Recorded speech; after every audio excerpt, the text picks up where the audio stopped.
जी आ हिकड़ी सदा पई करे थी इल्तिजा, हल मदीने जी पसों रूह परवर बई फिजा। दिल जी आ हिकड़ी सदा पई करे थी इल्तिजा, हल मदीने जी पसों रूह परवर बई फिजा।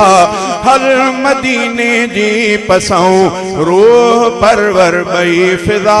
दिल जी आ हिकड़ी सदा मां दुखायल थी रहा, तंग आसूरन कयो। दिल थी चवे मां दुखायल थी रहा, तंग आसूरन कयो।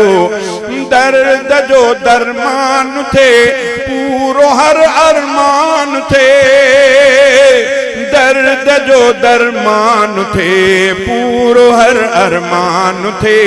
जे कंदा सूही सफर सूर लंदा पो सजा, हल मदीने जी पसों रूह परवर बई फिजा। दिल जी आ हिकड़ी सदा पई करे थी इल्तिजा, हल मदीने जी पसों रूह परवर बई फिजा। दिल जी आ हिकड़ी सदा थी रहा बीमार हिते चाक मुखे कर हली। खाक उतड़ा जी खणा साफटन ते मां रखा, मुंहिंजो आ इलाज ही मुंहिंजो आ इलाज ही। कीन घुर्जे बी दवा, हल मदीने जी पसों रूह परवर बई फिजा। दिल जी आ हिकड़ी सदा पई करे थी इल्तिजा, हल मदीने जी पसों रूह परवर बई फिजा। दिल जी आ हिकड़ी सदा पाक जाइन खे ॾिसी फरहत वठण जे लाइ हलऊं। ढोअ ते ज़मज़म भी पीअण, मन खे उजरो ते करण। हल अजीबन खे ॾिसूं जिते सुतल आहिनि कठा, हल मदीने जी पसों रूह परवर बई फिजा।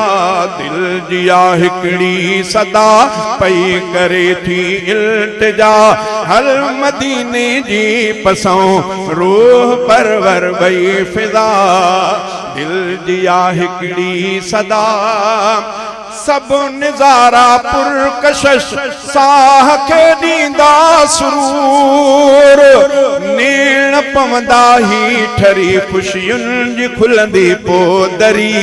जे घड़ी आई उहा जे घड़ी आई इहा, दूर गम थींदा सफ़ा, हल मदीने जी पसों रूह परवर बई फिजा।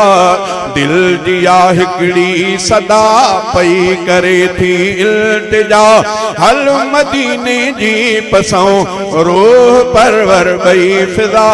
दिल जी आ हिकड़ी सदा सब निजारा पुरकशश साह खे ॾींदा सुरूर। नेण पवंदा ही ठरी खुशियुनि जी खुलंदी पोदरी। जे घड़ी आई इहा दूर गम थींदा सफ़ा, हल मदीने जी पसों रूह परवर बई फिजा। दिल जी आ हिकड़ी सदा ज़ैन पुटड़ो ज़ैद ऐं गॾु हुजे अली सुफियान भी। ज़हीर धारे जा सभई मूजियां जे ख्वाब थी, कर हली पूरा उते घुर खुदा खां ही दुआ, हल मदीने जी पसों रूह परवर बई फिजा।